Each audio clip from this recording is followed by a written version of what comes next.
ظهر الفساد في البر والبحر بما كسبت أيدي الناس صدق الله العظيم সম্মানিত মুসলিম ইকরাম সম্মানিত আজকে যারা নতুন মেহমান আসছেন মহান মাবুদের দরবারে শুকরিয়া আদায় করি আলহামদুলিল্লাহ ইসলামের 5টি স্তম্ভের মধ্যে থেকে নামাজ একটি গুরুত্বপূর্ণ স্তম্ভ কালেমা নামাজ রোজা হজ এবং যাকাত হাশরের ময়দানে নামাজের হিসাব আল্লাহ আগে নেবেন আর এই নামাজ এমন একটা ইবাদত যার মাধ্যমে সবচেয়ে আল্লাহ পাকের কাছে যাওয়া যায় নামাজ একটি ইবাদত সোজা হয়ে দাঁড়াইতে হবে একাধারে জীবন বাদ দিতে হবে নামাজ একটি ইবাদত মাথা নত করতে হবে রুকুতে নামাজ একটি ইবাদত সিজদা নত করতে হবে মহান মাবুদের কুদরতি পায়ে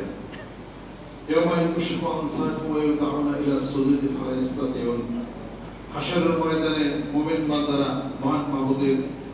কুদরতি পায়ের মধ্যে সিজদা করে করে জান্নাতে যাবে সুবহানাল্লাহ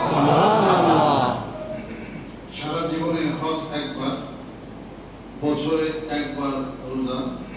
বছরে একবার যাকাত যদি তার উপরে নিসাব পরিমাণ মাল হয় তাহলে ওয়াজিব আর নামাজ হলো দিনে 5 বার ইন্নাস সালাতা তানহা আনিল ফাহশাই ওয়াল মুনকার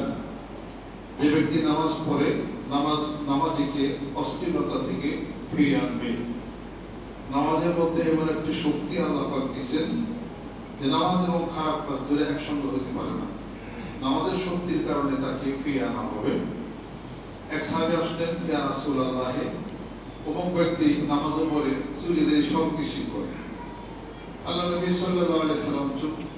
থাকলেন বললেন অপেক্ষা করো তিনি ওই অপেক্ষার জন্য